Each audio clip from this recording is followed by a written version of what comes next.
Em nome do Pai que me criou, do Filho que me resgatou e do Espírito Santo que me santificou, divina vontade, reina na minha vontade.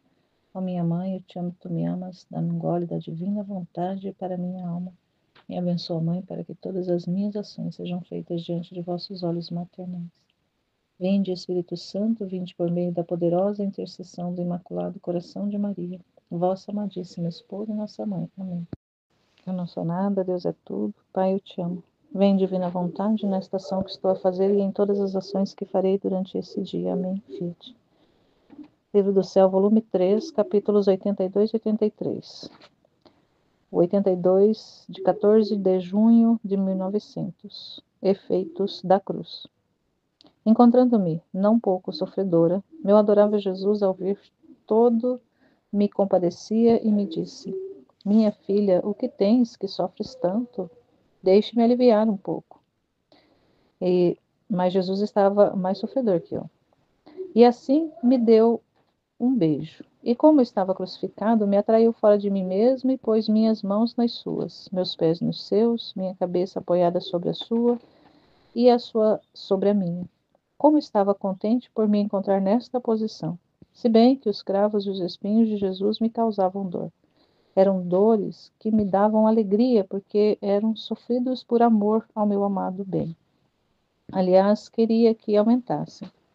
Também Jesus parecia contente comigo, porque me tinha naquele modo em que me sentia atraída por ele. Parecia-me que Jesus me consolava e eu era consolação para ele. Então, nesta posição, saímos fora, e tendo encontrado o confessor, em seguida pedi por suas necessidades e disse ao Senhor que se dignasse fazer ouvir ao confessor, como é doce e suave sua voz.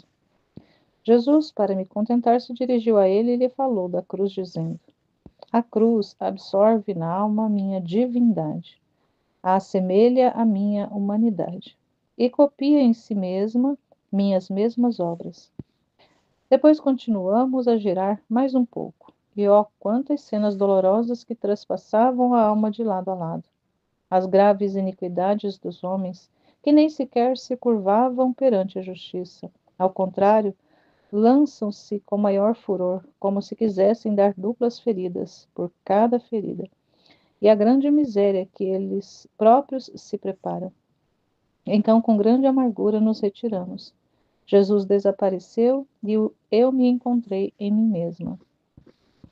Então, aqui novamente esse relacionamento da Luísa com Jesus. Ele vai falar dos efeitos da cruz para o confessor, porque ela pede que ele fale com o confessor para que o confessor escute o quão suave a voz dele, de Jesus. E Jesus se dirige ao confessor, atende ela e vai e fala para ele uma frase muito bonita. A cruz absorve na alma minha divindade, a assemelha à minha humanidade, e copia em si mesma minhas mesmas obras. Então, a cruz absorve na alma a divindade de Jesus. A cruz absorve na alma a divindade de Jesus. A cruz faz com que a alma se assemelhe à humanidade de Jesus. E a cruz copia em si mesma as obras de Jesus. Copia na obra. A cruz copia na obra as mesmas obras de Jesus. Como a gente está nos primeiros volumes, ainda é muito purificação. Cruz, ele vai falar ainda muito da cruz, já falou bastante, ainda vai continuar falando. Mas de qualquer forma, é sempre importante a gente ouvir Jesus falando da cruz, de quanto que os efeitos dela são benéficos para as almas, embora a maioria das almas as rejeite. Nós rejeitamos, como é natural a natureza humana rejeitar a dor e o sofrimento. Nós, muitas vezes, mesmo sabendo, mesmo já tendo conhecimento dos benefícios que nos vêm através do sofrimento, através das circunstâncias que ele nos apresenta, mesmo assim, a nossa natureza se revolve. E muitas vezes acaba rejeitando a cruz, não aproveitando ao menos dos efeitos, porque são efeitos benéficos, os efeitos, como é falado no título, os efeitos da cruz, de assemelhar a alma à humanidade de Jesus, de selar ali, né, de absorver o divino, a divindade de Jesus na alma, de fazer essa absorção, de proporcionar essa fusão. Então, a fusão da divindade, a fusão ali da divina vontade mesmo, na alma, vai acontecer inicialmente por meio da cruz. Porque é a cruz que vai fazer esse trabalho de purificação da alma, de retirar ali as impurezas, de tornar a alma bela e atrativa para que o Senhor possa vir morar. Então, sem o sofrimento, sem a cruz, não é possível fazer esse selo, dar esse selo da vida de Deus dentro da alma. É preciso a alma aceitar, se resignar a passar pelo processo. E como muitas vezes a gente tem aquele desejo de realmente de ter essa vida, mas como o processo pode ser longo, às vezes a gente acaba atropelando as coisas e acaba achando que mas não está acontecendo nada, eu não melhoro, eu continuo na mesma, eu não avanço, acaba rejeitando o sofrimento, porque a gente quer as coisas para ontem. Mas o tempo de Deus, o tempo do trabalho que Ele quer fazer conosco, a gente não tem esse domínio do tempo. É Ele que é o Senhor do tempo, embora Deus seja eterno e não viva no tempo, mas Ele é o Senhor do tempo e Ele usa do tempo para fazer o trabalho que Ele quer fazer, porque Ele tem o tempo nas mãos. Porque para Ele a eternidade é como um dia perene. Ele já falou isso semana passada num dos trechos. A eternidade é um dia perene. E Deus vive nesse dia perene.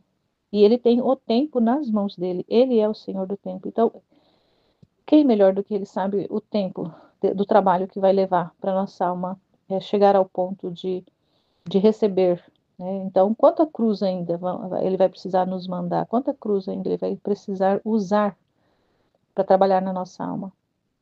Aí é o tempo da purificação, é o tempo também da resignação. Então, a gente precisa ter essa consciência de que o tempo da purificação também é o tempo da resignação e de aceitar o tempo e o trabalho de Deus. No 83, de 17 de junho de 1900, colocar-se em Deus e não sair dos confins da paz é o mesmo. Então, colocar-se em Deus e não sair dos confins da paz é o mesmo. Como esta manhã o bendito Jesus não vinha, em meu íntimo me sentia suscitar alguma sombra de perturbação sobre o porquê não vinha. Então, ao vir, me disse: Minha filha, conter-se em Deus e não sair dos confins da paz é tudo o mesmo. Então, se você percebe um pouco de perturbação, é sinal de que você saiu um pouco de dentro de Deus, porque se preencher dele e não ter perfeita paz é impossível. Muito mais que a paz, os confins da paz são intermináveis. Antes, tudo o que pertence a Deus é paz. Depois acrescentou: Não sabes tu que as privações à alma servem como o inverno às plantas, que faz que aprofundem-se as raízes, as fortifica e as faz reverdecer e florescer em maio? Depois disto, transportou-me para fora de mim mesma e, tendo-lhe confiado várias necessidades, desapareceu. E eu encontrei-me em mim mesma com o desejo de me manter sempre dentro de Deus, a fim de que me pudesse encontrar dentro dos confins da paz. É o mesmo desejo que a gente tem, de se encontrar sempre dentro de Deus, a fim de poder de nos encontrarmos dentro dos confins da paz. Esse é o desejo do meu coração. Mas ele fala aqui que conter-se em Deus, ou seja, estar dentro de Deus, ou ter Deus dentro de si. Estar em Deus é estar também dentro dos confins da paz, porque Deus é paz. E como ele diz, quando você percebe um pouco de perturbação, é sinal de que você saiu um pouco de dentro de Deus. Porque se preencher dele e não ser perfeita a paz é impossível. Então, toda vez que a gente está perturbado, é sinal de que a gente saiu desse centro. A gente, mesmo que não totalmente, mas de alguma forma a gente sai de dentro do centro. A gente sai desse confins, sai dessa contenção de estar em Deus, de Deus estar em nós. Então, sempre que há perturbação, ou seja, a ausência de paz, porque a perturbação significa que não estamos em paz, significa que não estamos contidos em Deus. e ele não está dentro de nós de forma plena e segura. Então, quanto que é necessário a gente buscar mesmo, buscar, desejar profundamente e trabalhar para isso, para ter a paz plena, plena dentro da gente. Mesmo com as coisas acontecendo, mesmo que a realidade seja difícil, mesmo que tudo seja contrário, mas que a paz seja imperturbável dentro de nós, porque se Deus está dentro de nós, é imperturbável, ou seja, a paz reina no nosso interior, a paz reina na nossa alma. Então, se entra perturbação, é sinal que Deus não está ali dentro.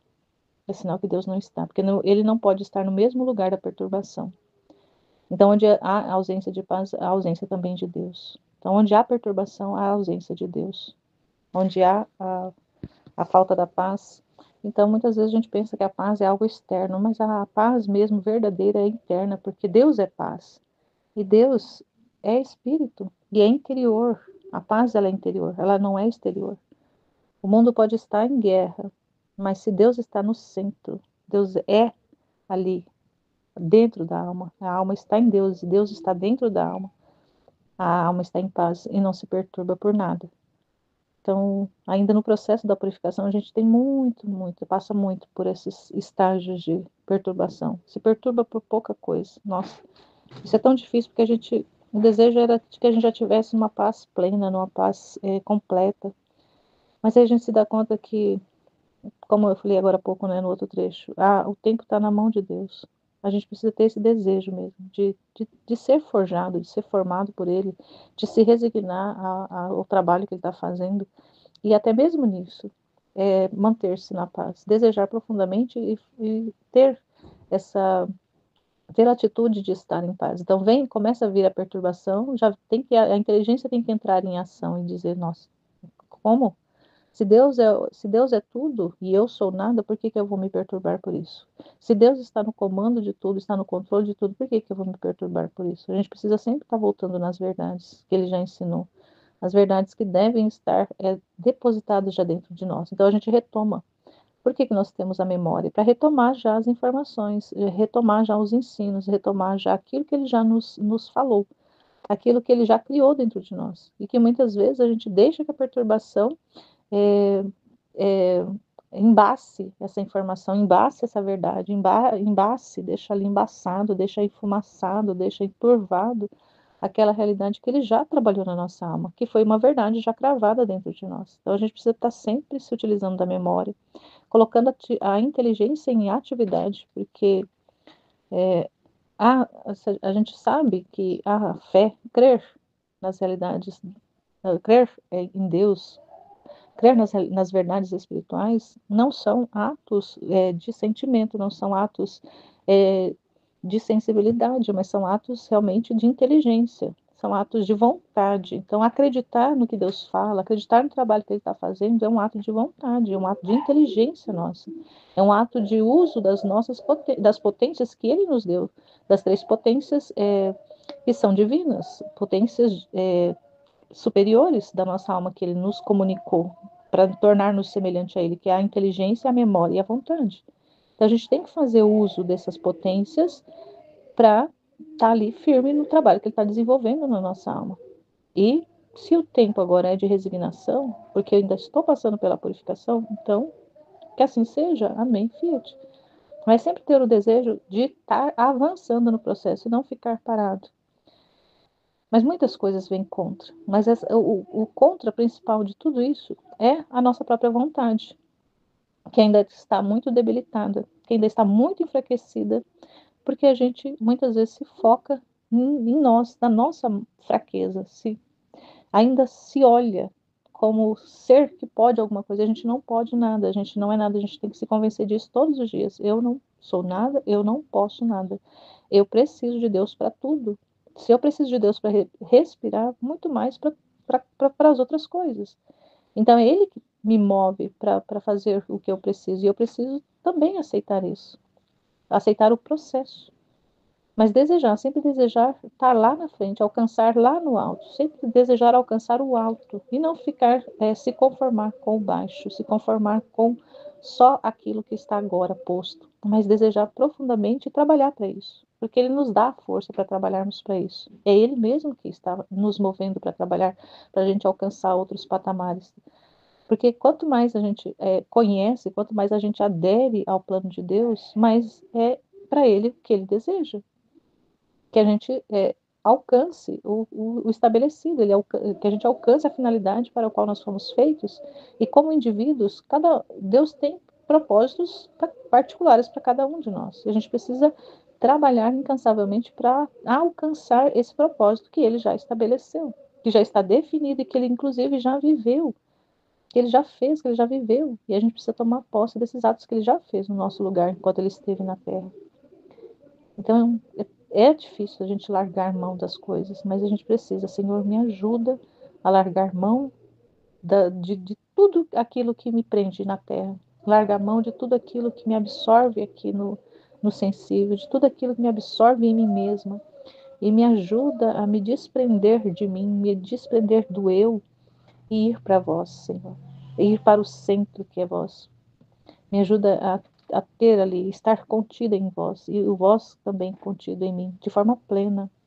Mesmo que eu ainda não veja, mesmo que eu ainda não perceba isso agora, mas que eu não perca nunca o desejo, a vontade, esse movimento de ir para vós, de me jogar em vós. E deixar que o Senhor realmente faça o trabalho que o Senhor precisa fazer, mas que eu também não deixe de fazer aquilo que é a minha parte. Me ajuda a fazer a minha parte também, Senhor. Que para o Senhor nada é impossível. Então, que esse desejo reavive no meu coração todos os dias, todos os dias, todos os dias, para caminhar, caminhar, caminhar, caminhar. Não apenas, por enquanto ainda estou caminhando, mas que eu chegue ao ponto de voar, voar, voar, voar, voar e não pisar mais na terra, não ter mais os pés tocando a terra, na forma que a gente sabe que não é que a gente vai viver no mundo da lua, não é isso, mas que a gente não tenha as realidades terrenas, elas não nos prendam, porque o voar é que a gente não se prende às realidades materiais, que a gente não se prende às realidades humanas, que a gente não se prende às realidades da terra, às realidades do mundo. Então, voar é isso. Não que a gente vai deixar de viver aqui, não, a gente continua vivendo, mas a gente deixa de depender. Então, esse não tocar a terra com os pés é deixar de depender das coisas da terra de forma como se elas fossem importantes em si. Elas são importantes à medida que Deus torna elas são necessárias para a nossa vida, mas porque Deus nos coloca, porque Deus nos estabelece dessa forma, mas não que essas realidades elas são em si importantes, mas por causa de Deus. Então tudo é por causa de Deus. Então esse voar é por causa de Deus. É Deus a causa do nosso voo. Então se a gente quer continuar só caminhando, não é por causa de Deus. A gente precisa querer voar, desejar profundamente voar, voar, voar, voar. E quando a gente voa, a gente está em Deus, porque Ele não pisa na terra. Jesus pisou na terra durante o tempo que ele esteve aqui, mas mesmo pisando na terra, a terra não o continha. Então, assim também devemos ser nós. Amém, Fiat.